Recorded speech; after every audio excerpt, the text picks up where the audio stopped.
Good evening, everybody. I'm Gadi Levy, Executive Director of the Temple Emanu-El Streicker Center, and I'm honored to welcome you for a conversation on a topic critical to our community and to our country, the future of the Supreme Court. Before we begin, I want to remind you that over the next few weeks, we will welcome Deborah Lipstadt, Matt Damon, Ambassador David Friedman, Harvey Fierstein, Frank Bruni, Maureen Dowd, Judy Collins, Tina Brown, and Dr. Albert Burla, among many others. We are proud that semester after semester, so many of the world's most prominent individuals agree to share their thoughts and insights with us. Presidents and vice presidents, Emmy and Oscars winners, leading activists and intellectuals, rabbis, writers, thinkers, and educators. But one guest stands out for her energy, her grace, her wisdom, and her commitment to Tzedek Tirdof, the pursuit of justice. Justice Ruth Bader Ginsburg. 4 years, almost to the date, after her appearance on our stage for a conversation with then Abrams, Justice Ginsburg passed away at the age of 87. The passing of this great woman, a prophet of our times, was a devastating blow, and it opened the door to a dramatic change in the composition of the highest court of our land that has the potential to reverse so much of what RBG struggled for. That reality is the focus of Justice on the Brink, the latest book by Pulitzer Prize-winning reporter Linda Greenhouse, who spent more than 30 years covering the court for the New York Times and now teaches at Yale Law School. She joined us this evening to discuss the influence of Justice Ginsburg and the recent rise of the court's new conservative supermajority, the changing arc of Chief Justice Roberts' influence, and Donald Trump's legacy in the American justice system. She'll be in conversation with our dear friend Floyd Abrams, the nation's most prominent First Amendment attorney, who had argued 13 cases before the Supreme Court. If you have any questions, please feel free to post them in the chat function at any time. We will get to as many as possible. Now, please welcome Linda Greenhouse and Floyd Abrams. Thank you. Thank you. It's good to be here, and it's good to be here with you, Linda, to talk about your book. I read a lot of books about the Supreme Court through my life. I've written a few books about Supreme Court decisions, but I've never read a book as clear and focused and comprehensive in dealing with the issues in the court and the members of the court, and particularly so for the entirety of a term. The book's a real serious, I would say, great achievement. So I'm really glad to be here with you on that. Oh, thank you. And you know, I'm sure our audience doesn't know that our roots go pretty far back. You were a very young visiting professor, and I was at Yale Law School, and I took your First Amendment seminar, and that's when we met. And you know, this is no longer your granddaddy's First Amendment that we're living with today, but you certainly gave me a foundation to understand what's happening. So I'm in your debt both for that and for your being willing to have this conversation tonight. Well, thank you. Let's talk about the book a little bit. But first, I'm interested in the concept of it. I mean, the idea of doing a book about a full term of the court, in this case, the 2020-2021 term, where the court, hears 75, 80 cases, decides them and the like. What was your thought when you started thinking of doing the book in terms of where the thrust of it would be going? Well, I have to be honest. The thought was emanated from a wonderful editor at Random House, David Ebershow, who made me an offer I couldn't refuse to spend a pandemic year when, you know, I wasn't doing anything anyway, just living virtually inside the Supreme Court. Of course, nobody was in the Supreme Court when I started this project in the late fall of 2020. The court was closed to the public, including to the justices. So the fact that I wasn't at the court, I was actually in our house up in Stockbridge, Massachusetts, in the Berkshires, was not a disability because nobody was at the court. The justices were hearing their arguments over their home telephones. So the thought was, here we have 3 justices appointed by Donald Trump sitting on the court, changing the dynamic of the court. How are they going to change it? What is this term going to be? What's the court going to evolve into? What it's going to leave us with by the time we get to July of 2021, when the term ends? And so, as you'll see when you read the book, every chapter is a month of the term. And I was basically living and writing it in real time. As I say at the end in an author's note, I didn't go back and kind of clean it up. I didn't go back in July and clean up my impressions of the cases that were argued in November to make myself look smarter. I couldn't actually have done that because the time was so short, to turn in a manuscript in the beginning of August and have it come out in November in hardcover is not an easy feat. I'm not sure anybody but Random House could have brought it off, but I was turning in the chapters as I was writing them. So I never actually went back and, read the whole thing over. It's very much, here I was and here the court was, and here's what I understood to be happening. Gotti referred to Justice Ginsburg. I thought we might start with just a word or two about her and your views of her personally and on the court. Well, of course, as God said, she was amazing.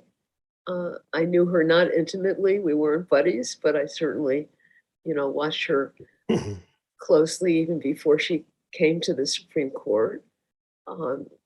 She was a person of and not only great imagination, she had the imagination as a young lawyer to think of a world different from the world she grew up in.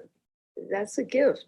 Most of us, ordinary people, don't have that kind of gift. You're stuck in the environment that is handed to you. And she said, no, there's another way. And she pursued that. And she also was a person of great, I think, dignity and grace. And she became, by the time I'd say in the last third of her tenure on the court, and she became the quote notorious RBG, I think that that nickname sounded, she loved it and sounded right because she became the court's truth teller.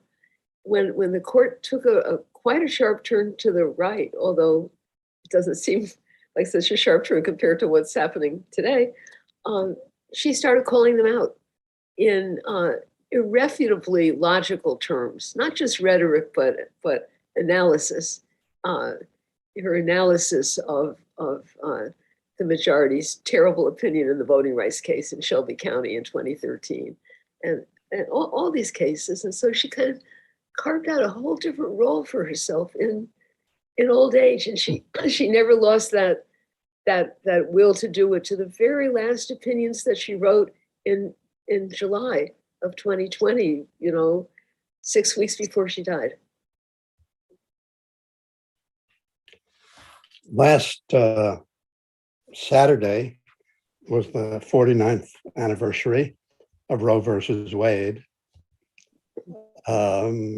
This coming June will be the 44th anniversary of the Bakke case, which was the first affirmative action case relating to admissions to colleges. And today the court agreed to hear the case against Harvard and University of North Carolina. I have a question which can take the entirety of our time together. What's happening on the court now? Are these two cases from the 1970s going to be relics of a past that we might look back on with favor? Short answer, yes. In case there's one or two out of the hundreds of people on this call who don't know, the court today agreed to revisit the whole question of affirmative action in higher education, both in private and public universities. That wasn't a shock because obviously with the change in the court, the whole notion of race conscious anything has just been hanging by a thread. It was maintained really by Justice Anthony Kennedy in the last couple of cases along this line that came from the University of Texas. And of course, he's gone, replaced by Brett Kavanaugh. So I think there's no chance that affirmative action is going to survive. And there's no chance. No chance in any form, right? No modification of affirmative action law as we have it, but a wipeout. Well,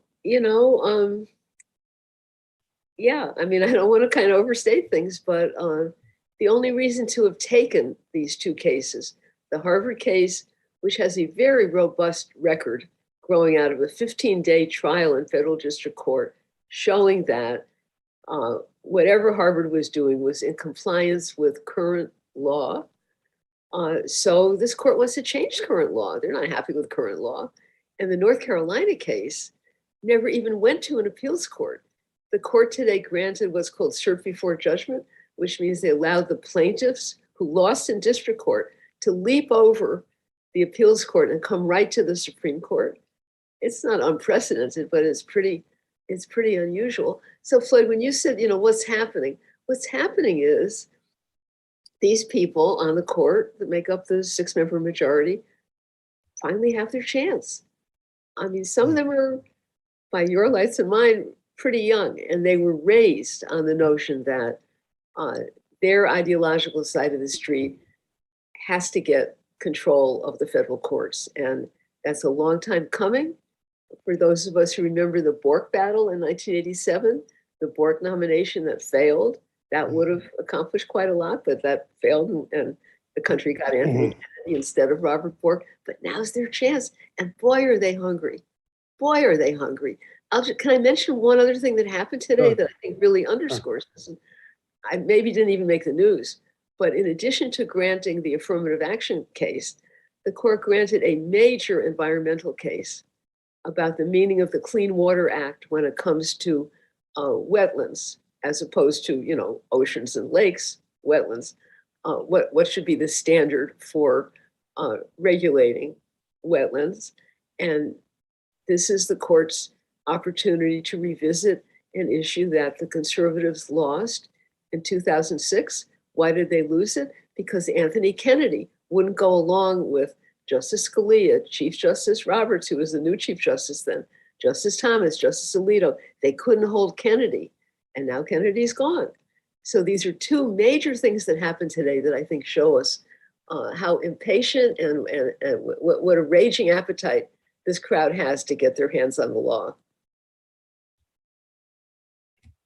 I feel like weeping instead of questioning you, but let's go back for the moment to the Bork nomination. As you look back on it and the battles over it, what was the impact, looking back on it now, of all of that fighting and battling and the result of it? Yeah, it's so interesting. I've been giving this some thought actually today, because I'm going to be teaching a 2-week sort of mini Supreme Court course next month at the University of Virginia Law School. So I'm working on the syllabus, and I want to spend the class hour on the Bork battle. Why? I mean, my students weren't born in 1987. Yeah. What does it mean to them? Well, I think what it means is it's come down as sound bites. And depending on what side of the street you are, either Judge Bork, whom I knew, he was my professor of antitrust law.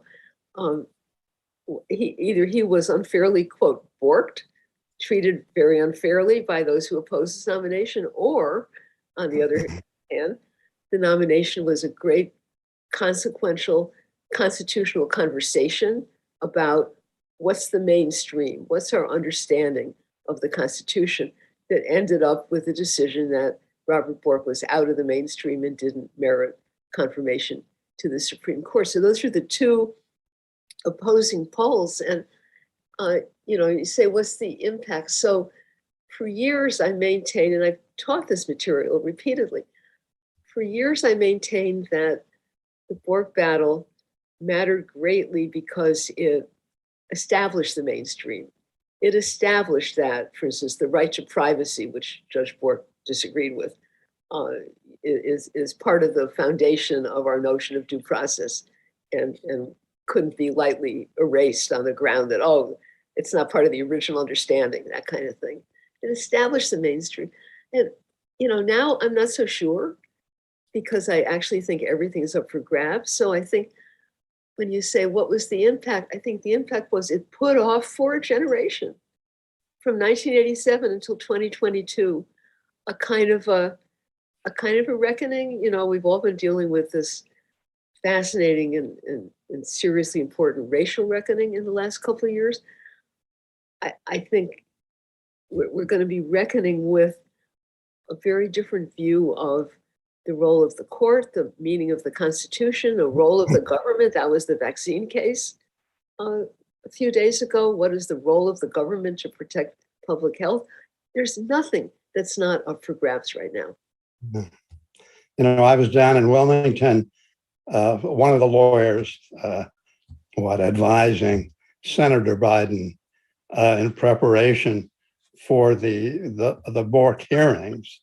In my case, on the First Amendment, but a lot of lawyers, on a lot of different topics. And, while I guess some of us were younger then, we never thought it would come to this as we are today. Well, and when Anthony Kennedy, bless you, when Kennedy took that seat and then developed as he did, a lot of us, thought this was a real accomplishment. Judge Bork was a very serious man, and I happen to know him and like him, but the world changed because it was Kennedy and not Bork. And I agree with you that it's changing back, and maybe more so because of the bitterness of the Bork nomination fight, which never really, the conservative minority at that time never really got over that, I thought. What do you think? Oh, I think that's right. There was, for a reason that I guess I understand it. There was a great sense of entitlement on that side of the street. Why? Well, because Ronald Reagan had been elected by a very large margin. The people had spoken at the ballot. They elected Reagan, and Reagan nominated Bork. And so, we have Reagan, who actually, by the time of the Bork nomination, the Democrats had taken back the Senate. So the administration was blocked in Congress in terms of what it wanted to accomplish. And so, it turned to the courts. And that was really the question. So the sense of, we deserve this. We deserve this seat. We deserve this man in this seat. And so that battle is being carried on today by the children or maybe grandchildren of the people who fought it back in 1987. It's a remarkable thing, really. Yeah. But if I could say one other thing, you advised then Senator Biden on the First Amendment. Of course, Bork was famous for his view of the First Amendment was basically that it's about political speech. It's not about the arts. It's not about anything else. I wonder, now, of course, Bork has been dead for 8 or 9 years, what he would say today when we see the weaponizing of the First Amendment as a deregulatory tool to empower business and get rid of organized labor, and all the ways that this majority has been deploying the First Amendment outside the bounds of whatever the framers thought they were doing when they wrote the words of the First Amendment. And I'll ask you, what do you think Bork would have made of this? I think it would have gone along at the end of the day. Yeah, but it's really hard to know. Because in some of those cases being First Amendment cases, had, in my view, a very strong First Amendment argument. Yes, it's been weaponized, but by my lights anyway, a number of them are acceptable, and in at least one case I was involved in, the correct decision, I thought. I wanted to turn to one aspect of your book that I found especially interesting because I knew almost nothing about it. And that is what happened during the time period that the book deals with, about executions, capital punishment being inflicted on federal prisoners. And your book points out that there were 10 executions in the last half of 2020 in federal facilities and the like, that was the most in 120 years by the federal government. And Justice Sotomayor's dissent in the case, and your book pointed out, it was the first time that a number of federal executions were more than the executions in all the states put together, that you could combine every state that executed people, that they were less than what was happening in the last half of that year. Talk to us a little bit about what was going on then about the court. Yeah, well, the fact that you didn't know what was going on, almost nobody knew what was going on, because it ramped up. This was a political decision by Attorney General Barr in the summer of 2020 that, we've got a federal death row in Terre Haute, Indiana, and be good to have some, be politically advantageous for us to have some executions. There had not been a federal execution for 17 years, but who's counting? So this started, and each one of these, of course, came to the Supreme Court as an emergency application by one side or the other. The inmate asking for a stay, or when a lower court had granted a stay, the administration came and asked the justices to vacate the stay. So the justices always did what the government wanted, never did what the inmate wanted. And this ramped up as the country's attention, understandably, was all focused on the election, the pre-election turmoil, and then the post-election turmoil. The last of these executions took place 4 days before Trump left office.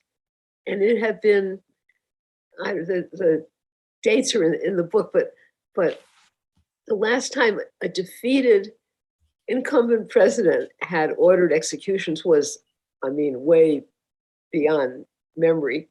I'll just mention one of these, the last one, the one that really got Sonia Sotomayor very upset, because it was a very disturbing sequence of events. So this particular individual had been convicted of a murder in Maryland. Federal law says there's only one federal death row, it's in Indiana. But federal law says the death penalty shall be carried out according to the means that are used in the state of the crime. Well, Maryland had abolished the death penalty. So what could the government do? They wanted to execute this individual, but on the face of the law, they couldn't. There was no death penalty to apply. So they went to the federal court in Maryland and they said, please order that for purposes of this execution, the crime took place in Indiana. And the district judge said, I can't do that. You're asking me to do something that's way outside my power. So no, I'm not doing that. So they go up to the Court of Appeals, and the Court of Appeals set a date for argument. They said, this raises a very knotty question. We need to take it under advisement. We need to hear argument. And they set the argument for late January. Well, of course, Trump was going to be gone on January 20th. So that wasn't soon enough. So the administration comes to the court and says, lift this order and allow us to execute this man, which the court did.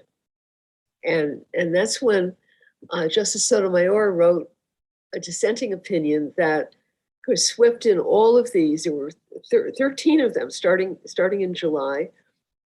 She named every one of these individuals, a kind of a, say their names sort of reference to the Black Lives Matter movement, and said that this has been, an unseemly, as she put it, spree of executions.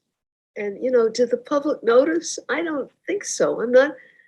I'm not sure I would have noticed, except that, my job in writing the book was to notice everything, because they didn't make the news really. And it's just a sad commentary on the behavior of the court in that term. We've mentioned already some of the cases that they've taken to, it seems obvious to all, I think, to undo, to overrule prior cases of great consequence of the court. Do you think New York Times against Sullivan, the great press victory, on my view, probably the greatest press victory in the country's history, is at risk? There were 2 votes so far to grant cert by Justice Gorsuch and Justice Thomas. What do you think? Yeah, I don't know, Floyd. I mean, I've been reading the stories about the Sarah Palin's libel case against the Times that was supposed to start today, but she got COVID, I gather.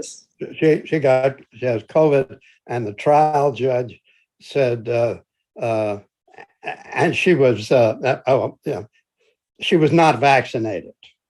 He observed, which is true. I mean, she had said that she was not vaccinated. Oh, that's interesting. Well, I was triple vaccinated, and I have COVID right this minute. So who's to say? But at least the vaccines worked in my case because I'm sitting here.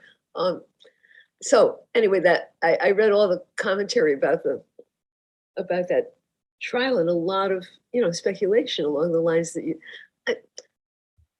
I can't. Of course, there's a lot of things the court's been doing that I would say I would not have imagined. So far be it from me.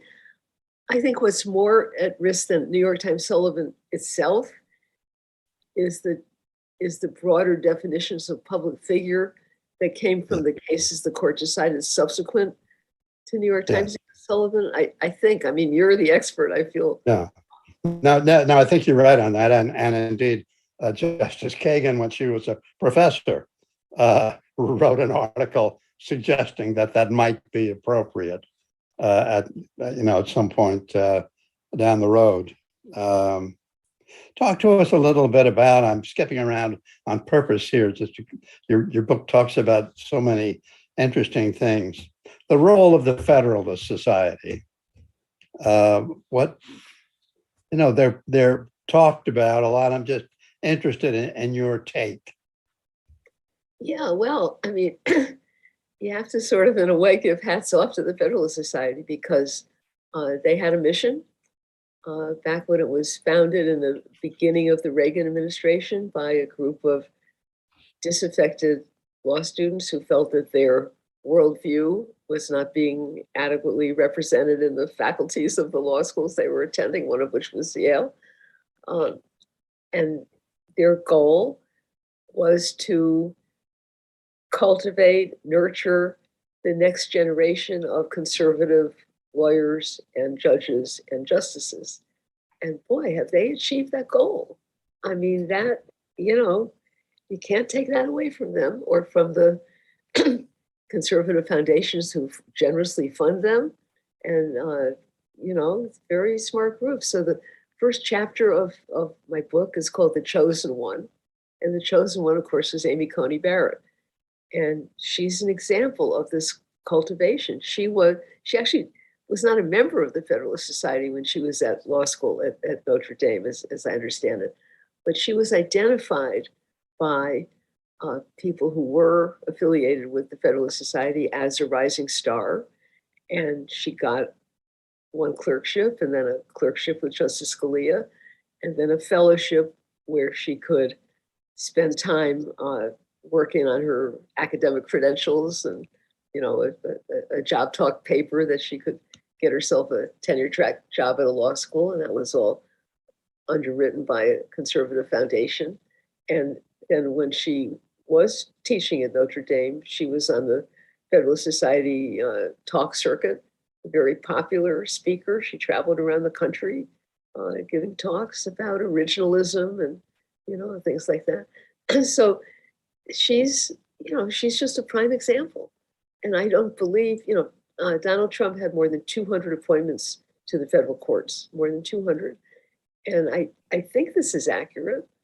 Not a single one of his appointments was not vetted and approved by the Federalist Society. So that's pretty amazing. And as I say, you can't take anything away from success like that. Talk about the court and the American public. I had a look, preparing to come and talk to you tonight, at Gallup poll.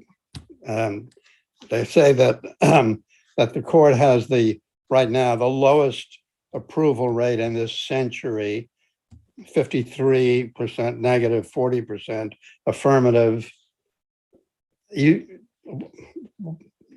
First of all, have you any sense on the issue of how the public views the court, but even more broadly, where is the court going in your estimate in terms of public acceptance of what you say, and I would agree with you, they're about to do, and you know, as the new conservative majority works its will, what sense do you have as to the public reaction? Well, at the end of my book, I cite a Gallup poll that's quite different. It showed that Democrats and Republicans had basically the same slightly positive view of the Supreme Court. There didn't seem to be a divergence because you win some, you lose some on both sides. And I think I said in the book, you know, this is what it means when there's a court on the brink. So what happened? September 1st, the court, without favoring us with an opinion or, you know, hearing arguments, allowed the Texas vigilante SB 8 anti-abortion law to go into effect. Refused to stop it. Refused to put it on hold.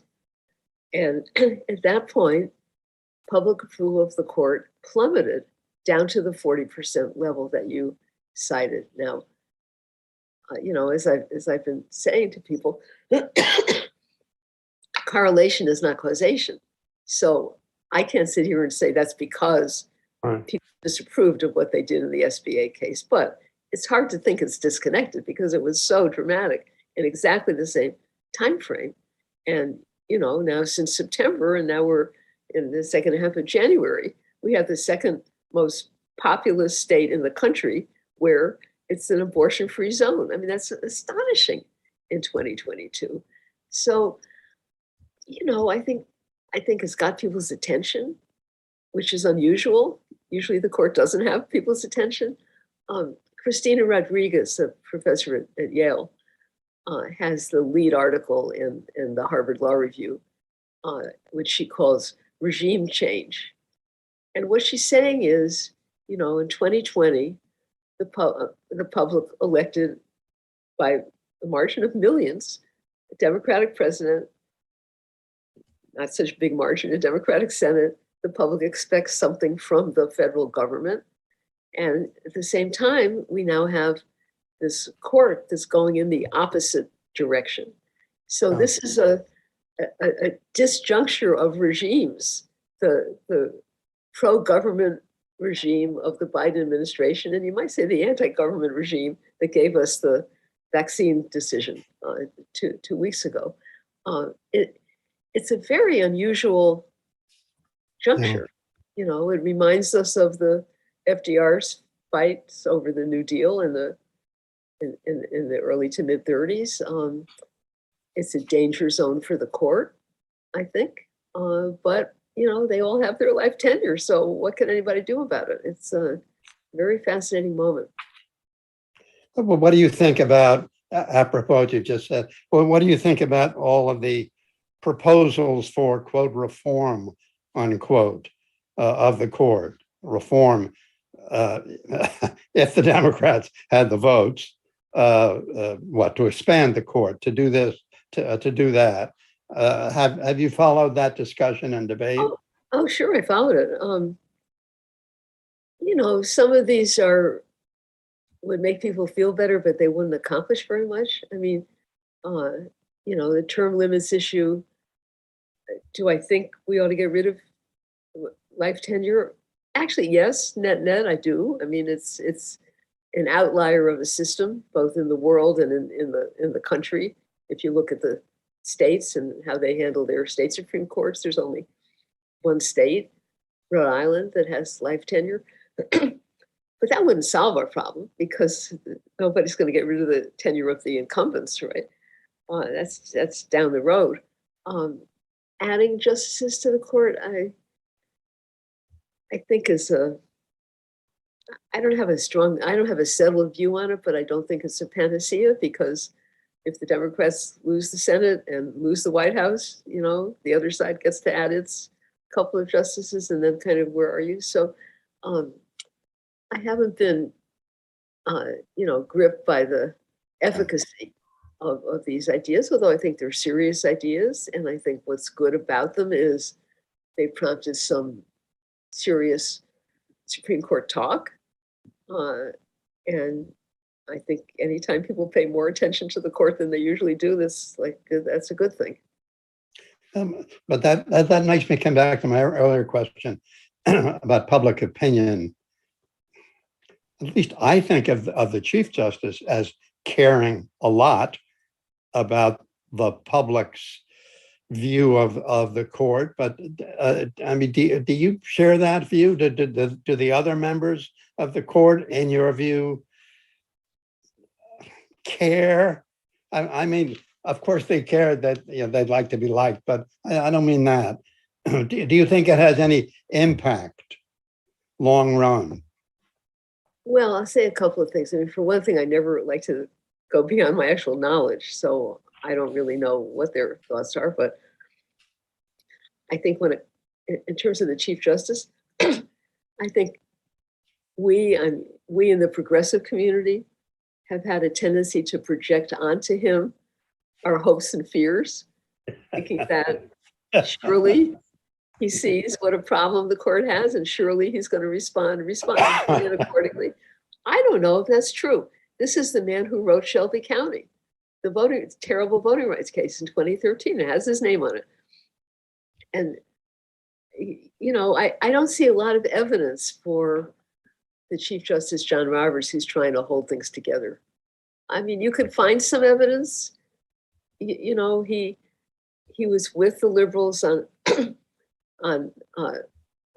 choosing public health over religious exercise in some of the early COVID cases, and he dissented from the decision to let the SB8 Texas law go into effect. So you can find data points, and you can assume, because his name is on the door, it's the Roberts Court, he must care about how history's going to judge.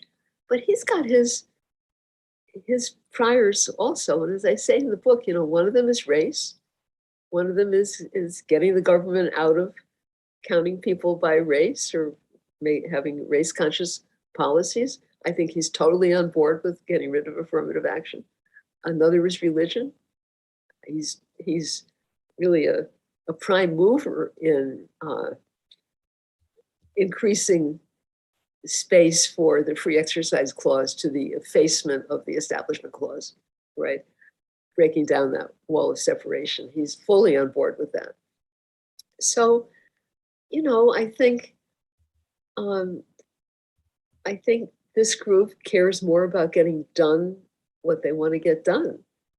And they think they're on the right side of history. And they think that history will judge them well.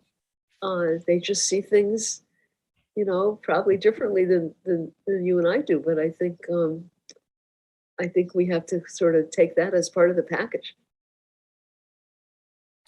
Do you expect Justice Breyer to retire in June? I have no idea. He has not confided in me. Oh, come on, you're a journalist. You must know this stuff. I was a journalist, and I have no idea. Yeah. But it's interesting, maybe depressing, depending on one's views, but it's interesting to think ahead even just a year in terms of what the court could do and might well do in the year to come. We've already mentioned Roe versus Wade and all of the affirmative action cases. By the way, I think this may be the first live interview of a COVID victim who continues to talk. I don't feel like a victim. I feel like a winner with the vaccine, Yeah, but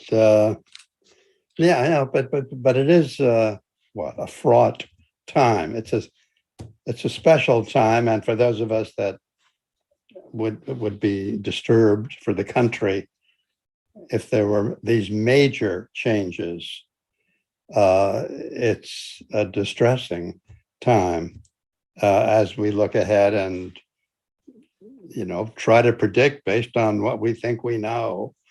And we know a lot about the views of people on the court as to what they're likely to do. They've made it pretty clear. I mean, yeah. To look at the Mississippi abortion case. So the court granted that case in May. So the first line of my May chapter is, it was always about abortion.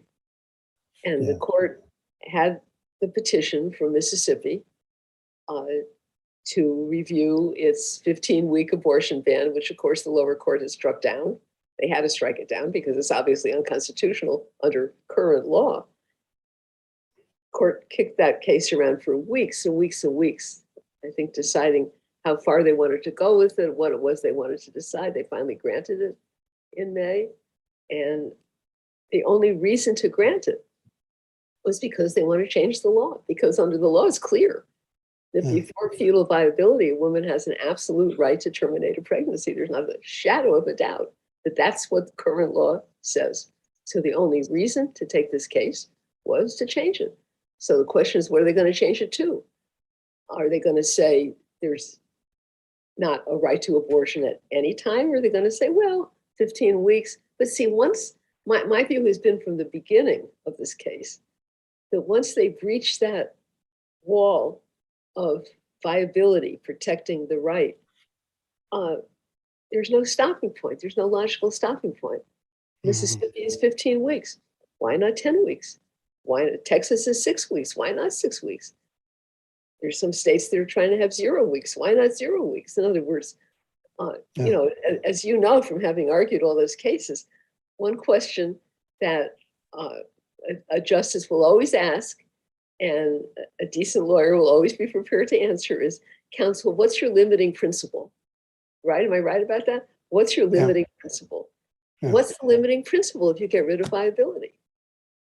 I don't see one. And, if you want to overturn a precedent, which as Brett Kavanaugh tells us in the argument when the case was argued, the court's done a number of times, but you've got to explain it. You've got to say why you're doing it. What's the reason? What's the reason? I mean, I can't think of one, but I guess they'll come up with one. But it'd be a fascinating exercise. I mean, we assume the case was argued December 1st. So we assume the vote was taken, opinions are being drafted and circulated. Somebody's making some kind of explanation for what they're doing. What is it? How are they going to explain it? We'll see. Well, why don't you expect them to say Roe versus Wade was incorrectly decided? Because you made up the notion that abortion was, for some reason or another, protected by the Constitution. It's not in there. I've read the Constitution. They could say that. It's pretty strange when it's been reaffirmed and reaffirmed and reaffirmed. Yeah. As recently as 2 summers ago in the Chief Justice's opinion in the Louisiana case, where he cited Planned Parenthood against Casey, the 1992 decision that reaffirmed the right to abortion. He cited it in his opinion. So, yeah, they can say that, or they can say the moon is made out of green cheese, but can it be persuasive to anybody who's not already on that side of the street? I don't think so. Well, look, I mean, my reaction is it's probably more intellectually honest, both in terms of what they think and making an argument to say this was always wrong. I mean, we never should have gone there. There wasn't protection before. The justices made it up back, you know, et cetera, et cetera. I mean, I don't, I don't agree with any of that, but I could just, I don't see it's a different way of saying, I think, what you said a moment ago. I don't see a point in the middle or a stopping point. I don't see, you know, how they can answer, how they can justify it in light of pre-existing law. And I think, therefore, you know, who knows? Therefore, I think they're going to say pre-existing law was wrong, always wrong, wrong at its birth. And so here we go. But yeah, so Chief Justice Warren Burger, who was in the majority in Roe, he was wrong. You know, three out of Nixon's 4 appointees were in the majority in Roe. It was not a politicized issue in those days. It was actually, there were more Republicans than Democrats who were, say, pro-choice. So yeah, maybe you're right. You remember Chief Justice Burger wrote articles saying about the Second Amendment that there's a right to have a gun is fraudulent, he said. Right. And now they have a big Second Amendment case that they argued a couple months ago. Right. How broadly, what's your judgment, guess, whatever, as to how broadly that they're going to take the Second Amendment? I mean, is there any chance that they'll limit it to protection of the home rather than a generalized right to bear arms when and as you choose? Well, so the question in this case from New York, which is the case they granted, the case they've argued, is sort of specific. I mean, the protection, the gun in the home, that was Heller in 2008. So the impatience on the gun rights side is we got to get beyond that. That didn't give us much. We need to be able to walk around with our guns, not just keep them at home. So this is a case about what states can do to limit concealed carry. Right. So most states license people to walk around with a concealed gun as long as they're law-abiding citizens who have some evidence they can handle a gun. New York is an outlier along with a half dozen other states that requires more than that. So New York says you can get this license only if you show not just that you're a good person, but that you have a special need that distinguishes you from the ordinary person on the street. You need to be walking around with a concealed weapon. So the question is, does that requirement violate the Second Amendment? And assuming they say yes, because that's why they granted the case, question is, where does that lead? And I don't know the answer to that, but it's the next step on the road, certainly an important one. It gets the gun out of the home, and you know, we'll see then what the next step is. Let's go back. I know we don't have much time left here between the two of us. The Texas case to which you've referred more than once. I've had the sense that they could not have accepted the statute that Texas passed, allowing me to go to court and say about you that you were going to get an abortion, and I get money from the state as a result. I mean, that the form and nature of that statute is one which I think should be hard for even the most conservative person to do. So my reaction was, and apropos something that you said earlier, why are they holding the case? Because they want to say first, Roe versus Wade is wrong. Mhm. And then they don't have to deal with the statutory formation of it.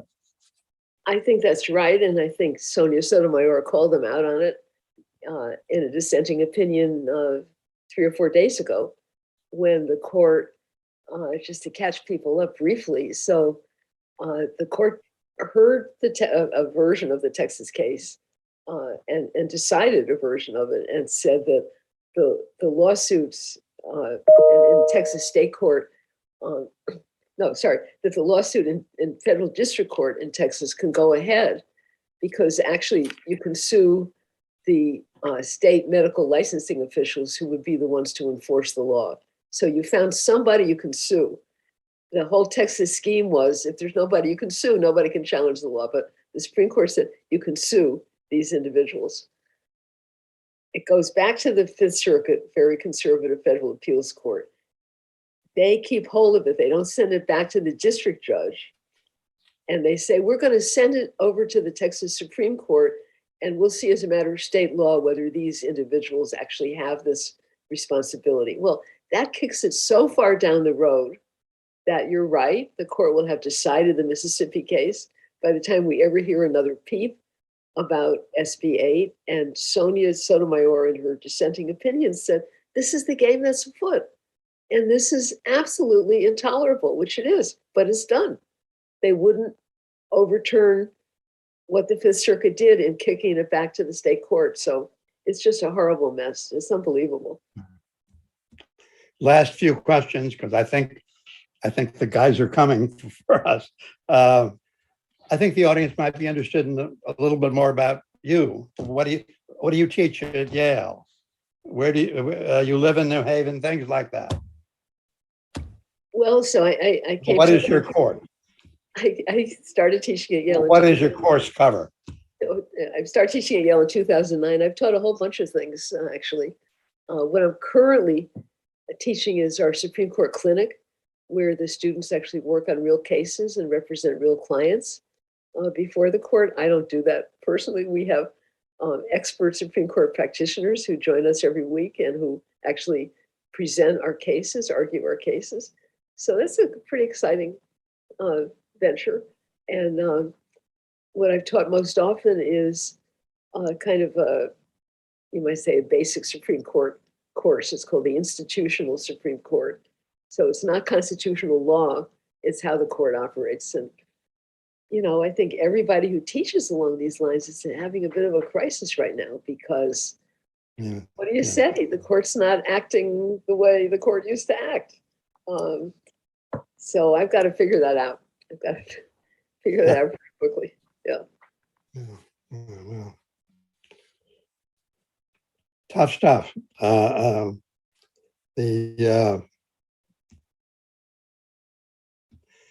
Let's just, while we have a little more time,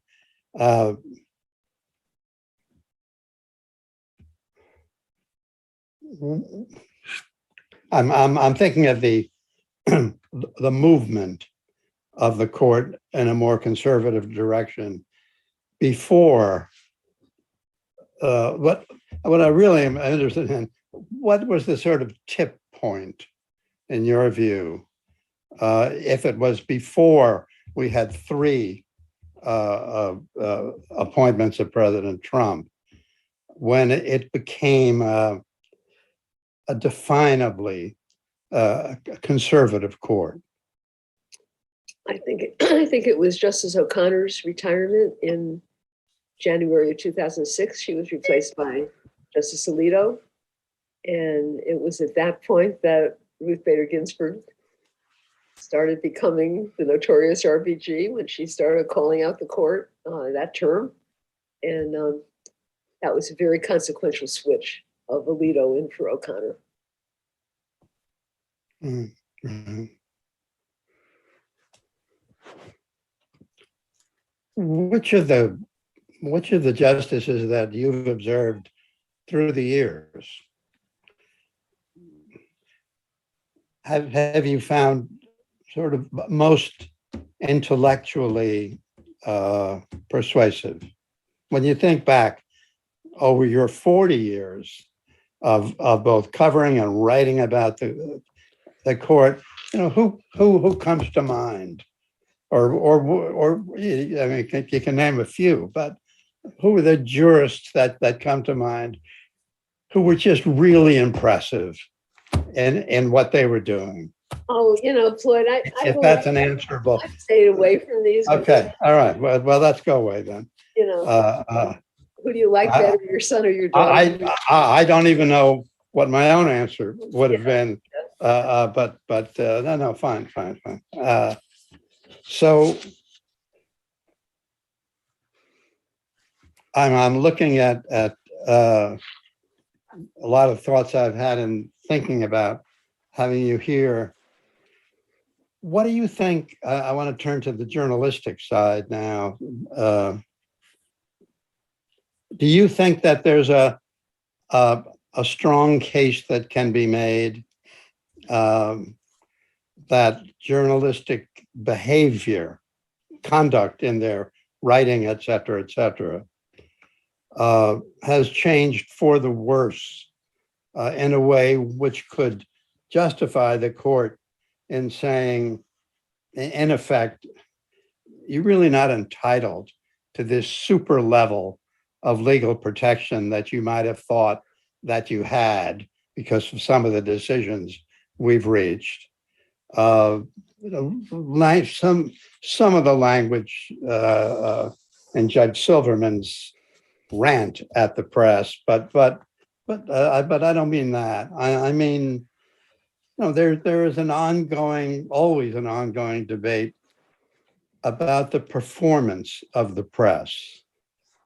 I'm just interested in your sense of it, because it seems to me that whether the court was liberal or conservative or neither, that would have an impact on decisions relating to the press and therefore relating to the First Amendment. Well, certainly it's a different press than when New York Times against Sullivan was decided in 1966. 64. Yeah. So, I mean, the internet, and I don't have to, replicate Judge Silverman's rant or Justice Gorsuch's rant. And so, I think part of the answer is when you say, quote, the press, what do you mean? And that's not such an easy question, right? I mean, do we mean the blogosphere? Do we mean, anybody who finds a platform on Substack or, whatever? So, okay, we need, I think. Would never interrupt. However, we don't have sure. much time, and we have so many wonderful questions from Sure. everybody who's been watching. Well, we'll start with one that's come in many times. Nancy and many other people say, do you both feel that Justice Ginsburg should have resigned when President Obama could have replaced her? Yeah. Linda? I write a lot about that in the book. And my answer is, I think the worst you can say is that Ruth Ginsburg placed a bad bet. Okay. How many of us assumed that Hillary Clinton was going to be the next president? I'd say 99 out of 100 of us. She assumed that too. Bad for her, but, and had she managed to live another 4 months, President Biden would have named her replacement. So had she retired when the guys told her to, back in 2010 or so, we would have been deprived of her voice, her willingness to tell the truth, her speaking out for the last 8 years of her tenure. And I think we would have missed that. So the kind of simplistic, I think, notion that I've heard from a bunch of male law professors up in Cambridge, Massachusetts, that, if only RBG had retired when we told her to, we wouldn't have had all the problems that are facing us today in our judicial system, and I just don't buy it. And I think it's, you know,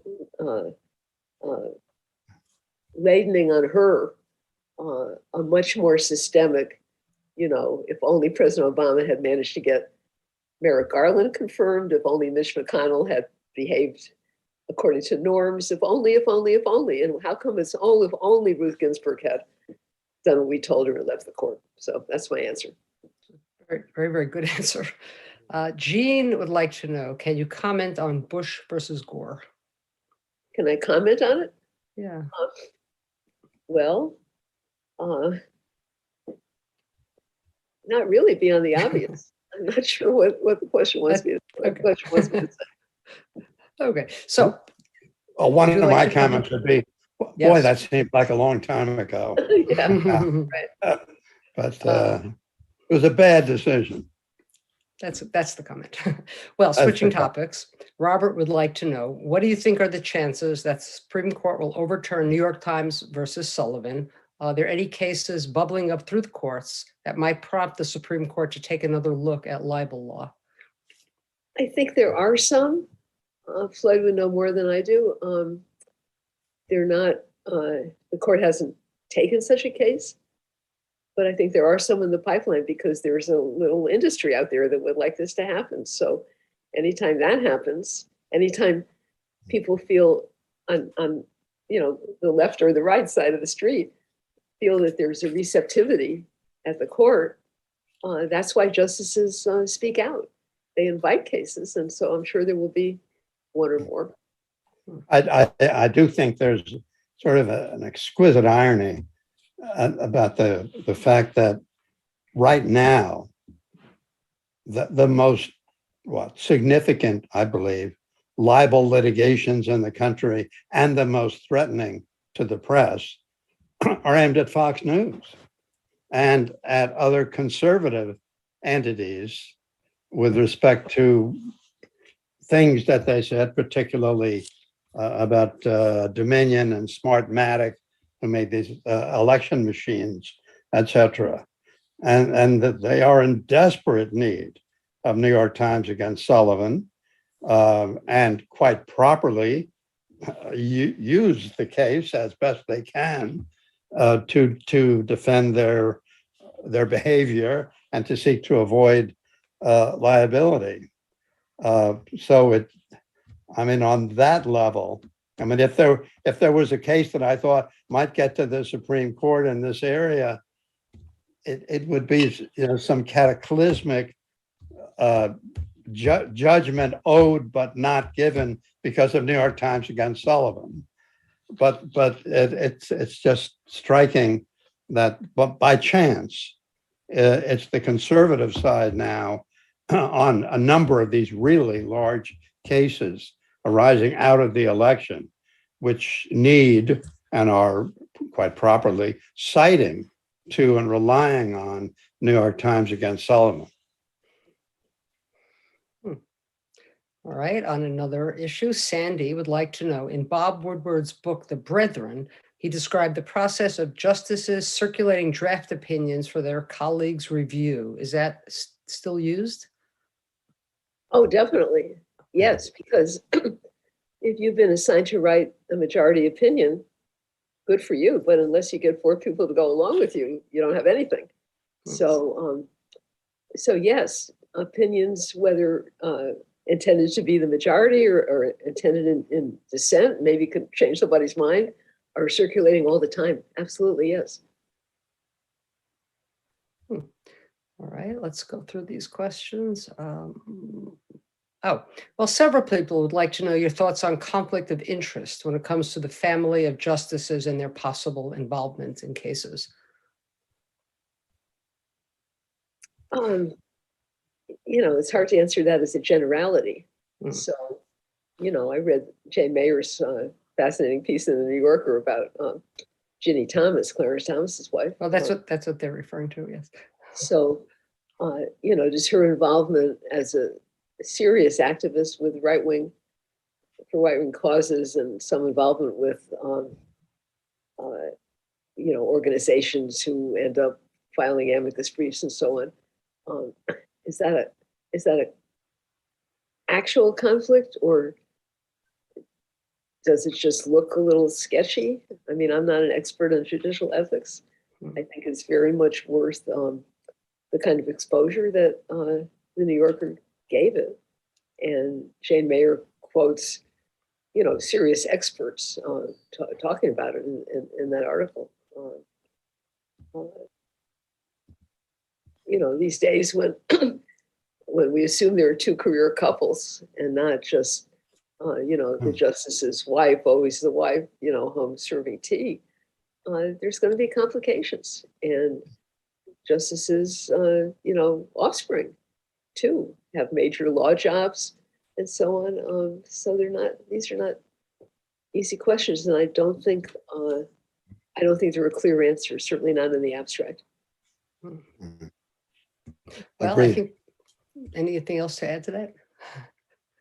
No, We have a couple of more interesting questions. So Milton said, as you touched upon, President Biden has talked about trying to change the court. Do you have any idea what he's considering or referring to? Well, I don't think he's actually talked about changing the court. He set up the presidential commission that came out with a report in December. It didn't actually have concrete recommendations. It kind of surveyed the landscape and gave him, strong analysis, pro and con of all the ideas that are circulating. But I am quite sure that he, as president, has never committed himself to, quote, changing the court. All he committed himself to was listening to the arguments one way or the other. right. And I think it's a fair conclusion that he established this commission of experts in part to stop after answering the question, what are you going to do about the Supreme Court?